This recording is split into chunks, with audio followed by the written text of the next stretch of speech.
Hello everybody, welcome back to Legend of Zelda Ocarina of Time Minimalist Run. And we had just completed wasting some time in an optional area for some gold spatulas. And if you guys already noticed, I have some blue ears.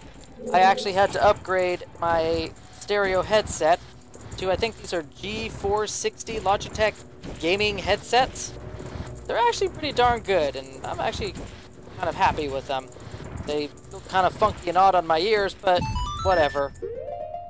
So, with that out of the way, because the other ones literally just fell apart. Like, I took it off my head after the last recording, and it just, like, snapped, and all the wires just went all over the place, and I was like, well, looks like I have to do some shopping.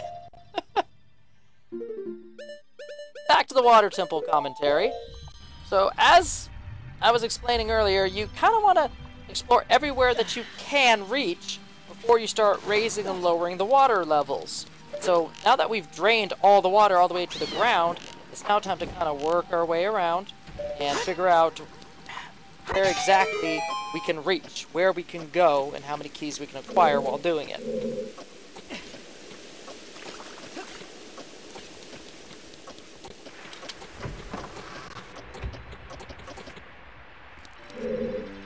Oh, yes, this room.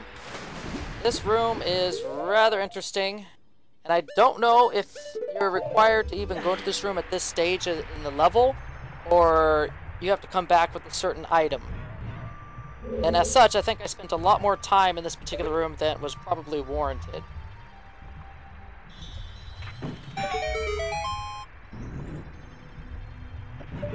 So I think the goal here was to hookshot to that,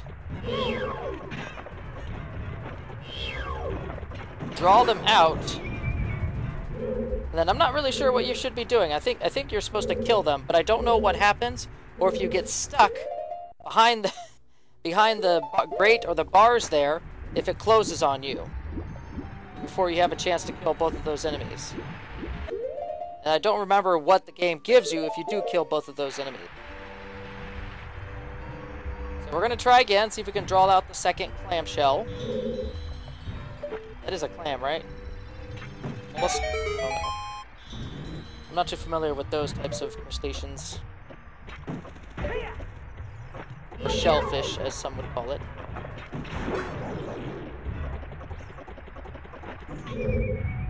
So yeah, I'm not really sure what to do there. So this is me kind of wandering around. Is there like another passageway? I think now that I look back on it in hindsight, I think you go in through the gate and you actually have to rise up, and there's a hole in the ceiling and you can get to another area from there. But at this point it's just kind of like, well, I don't know what to do. Let's just move on out of here and go back the way we came. This is me giving up at this point. And this is probably the same feeling that others have experienced. See, there's like even an entrance from above, but that's kind of like an exit-only type of thing. But just the sheer confusion I'm sure a lot of people felt during this level, just to try and figure out how this level works and where to go and what to do, because it's just so...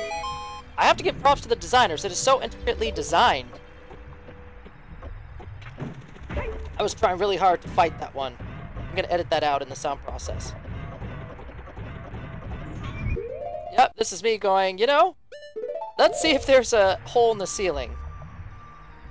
Sure enough, there is. You wouldn't know that unless you looked up. And sure enough, there's a switch up here that will let you back out. I wasn't really willing to give up on that room. I was almost ready to give up on the room, but I was like, there's gotta be something else. Wow. Man, the first Zelda 3D camera, it got a lot of things right, the game designers did, on working with 3D camera, but there's a lot of things that this camera just, oh my goodness, just wonks out completely.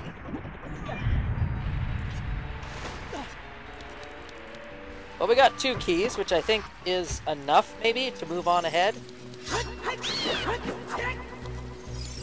That's twice now we haven't killed that stupid thing.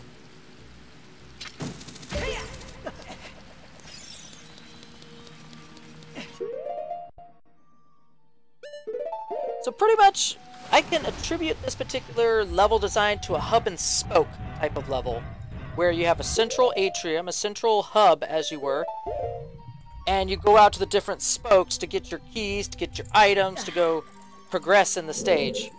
Oh yeah, here's one of the times where that tricks you, and you have to sink all the way back down with the iron boots and then look up to do the hook shot. You wouldn't know that unless you made the mistake I just did. A lot of areas do this, and it's annoying.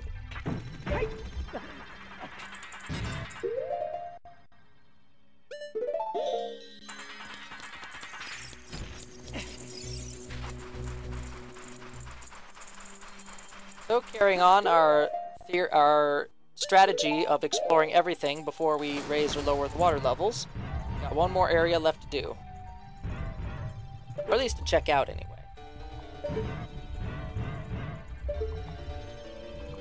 Gotta check all the spokes.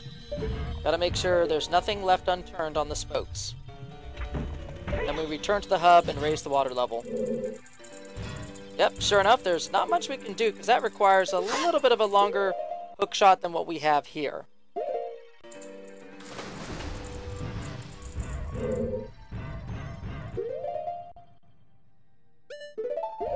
And this is where the tedium of the water temple comes into play. The constant going in and out of the subscreen to just put on the boots, take off the boots, back and forth, that can get a little bit annoying for a lot of players. As I mentioned several times before, they fixed this in the 3DS version, put it to a quick key, but I mean, don't get me wrong, this level was designed great, and it's one of the best macro puzzle dungeons of the entire thing, and wow, that was an epic fail right there. But the best macro type puzzle dungeons in pretty much most recent Zelda games. I mean, for a first generation 3D Zelda, this is dungeon design on an epic scale. I mean, not only did they get the whole 3D aspect, you know, on an XY plane, they did the whole Z plane too, you know? Well, actually, it would be X... Okay, the Y plane, the Z axis, the vertical, there we go. The vertical plane of the dungeon. So they got the whole tower aspect. And they used it to full potential, really. Like, I mean, come on. You raise the water level, a floating block goes to the top, revealing a hole underneath in the center tower. You couldn't do that in a 2D Zelda. I mean, I guess you could with some tricks and everything, but it just wouldn't be the same. Yeah, I know better.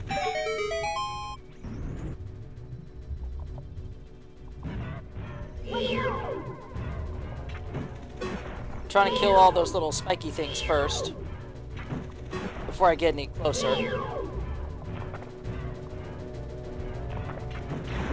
There's a certain distance you want to get from these clamshells.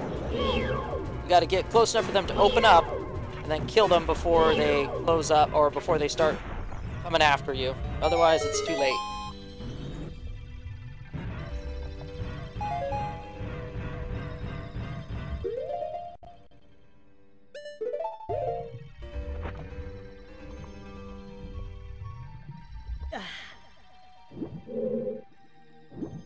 I think it's so funny that they have all these little side spoke offshoots from the main hub, and all it is just like a small simple room here, simple room there, and the key chest is in a nondescript little cubbyhole room. I mean, that's what gives me the impression that this dungeon, all it is one big macro puzzle to solve. There's a couple mini puzzles here and there to kind of figure out, but for the most part, the whole dungeon itself is the puzzle. Trying to figure out all the keys and kind of work your way through the one true path to the end.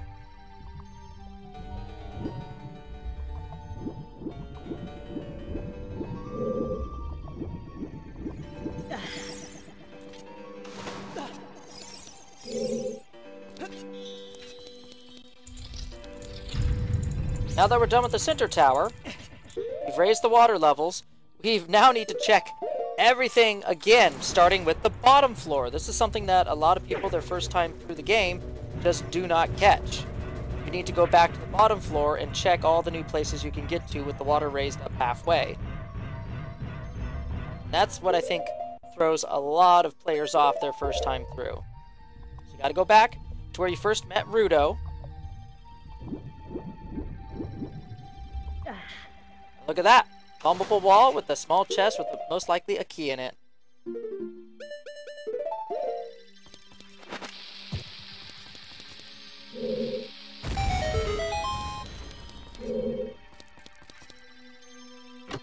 But I'm telling you, man, nondescript rooms.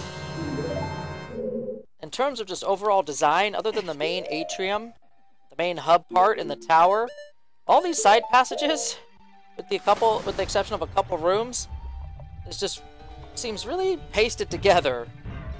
Just a bunch of hallways and small rooms. This is really all the water temple is. Then you get the big hub area. So a lot of conserving memory and game file space by making a majority of the dungeon be kind of simple hallways.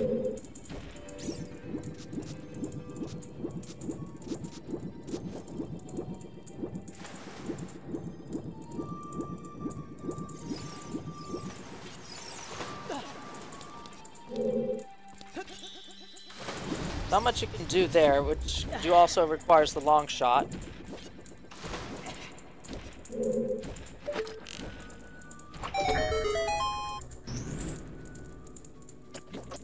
Yep, it's too short. Your hook shot's never gonna reach, and you can't swim across either and get there in time. So there's one last place left to go, and looks like we have plenty of keys to do it.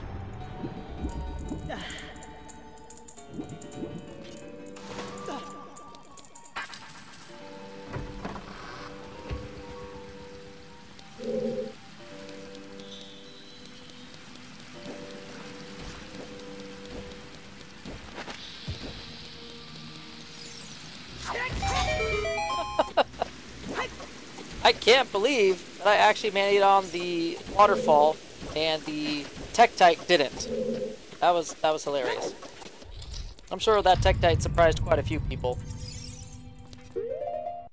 And we're at the second and final, or is it the third and final, Triforce symbol where you can raise the water one last time up to full.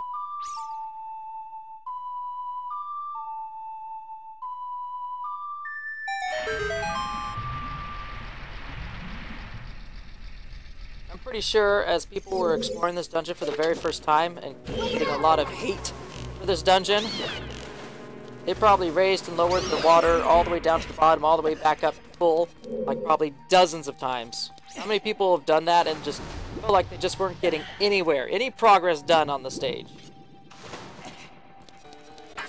I certainly felt that way.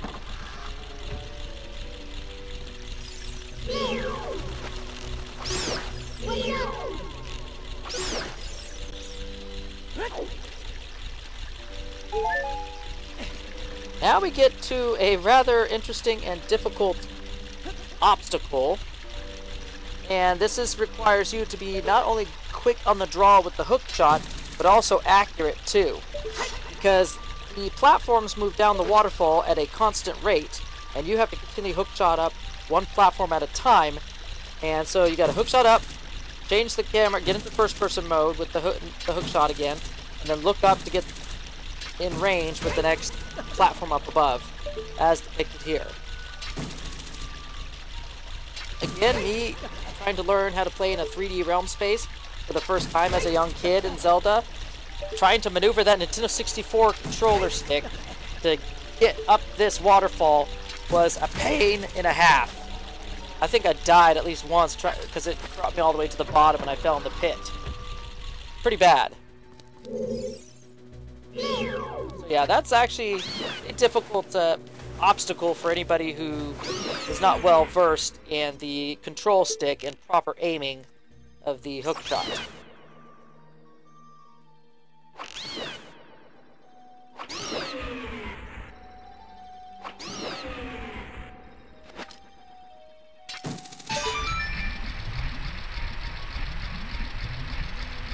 Okay, this is what I was talking about. Most of the rooms in the water temple are nondescript. This is one of those ones, along with the previous one, which was the waterfall, where it's a little bit different, and it's not part of the main macro puzzle of the dungeon. This is more of like a simple self-contained puzzle, although it kind of solves itself as you figure out how to get from one side of the room to the other, so it isn't really that bad of a puzzle. You just kind of have to turn the switch back and forth, on and off as you go through the room. You do an action, turn it on. You do another action, turn it back off. You do a third action, turn it back on. It's a simple puzzle. I think they could have done a little bit more with it, but it serves its purpose.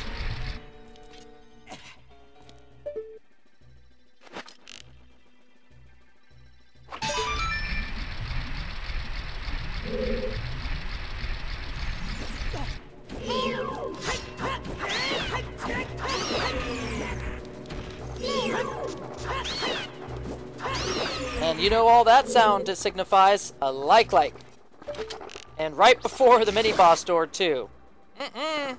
You are not stealing shields or tunics or anything. You kill that thing from afar. You use your precious arrows and get rid of that thing through the spikes. Now this room is beautiful. It is absolutely hauntingly beautiful with the mist and the fog and the reflective water. It is a very unique room, but it's so weird to see something like this in the water temple, or in any dungeon really underground. But there's nothing here, it's so weird. So, as anybody would do, they walk to the other side and find it locked. So they're like, okay, let's go back. That's when they see the shadow by the tree. Shadow Link, or Dark Link, or in this case, Dark Matthew. This enemy is very unique. He is a carbon copy of you, and he will do everything in his power with the sword and shield to mimic everything you do with the sword and shield. Now, if you use another item or weapon like the Megaton Hammer, he'll use techniques to block it or dodge it. Now, if you hit him just right, you can lock him into a sequence of being able to hit him with the Megaton Hammer over and over and over again, but it's very hard to do that. And if you haven't noticed, he was very translucent when you first met him, but now he's slowly, surely filling in with the darkness. And he's getting less and less translucent and more opaque. Is it opaque? I think the word is opaque. And once he becomes full opaque, that's when he goes on the offensive and starts attacking you. Everything he does is a counter to what you do. Nothing you do can help, can work. See, now he's actively attacking because he's full opaque. You can't see through him anymore. He is a real and true massive threat. And there's a trick to him now. There's a trick that not a lot of people know about, and it was proven in a theory video. The secret of Dark Link. And I will describe that in the next video, because here I'm just kind of showing you how difficult a lot of people have against this mini-boss, and how he is one of the most hated mini-bosses in Ocarina of Time. Because he tears you up. Everything you do, he has a counter for. How the heck are you supposed to beat this guy? You can't. Not normally. And with that, that is another death. So we'll see if we can beat him in the next video. See you then, everybody.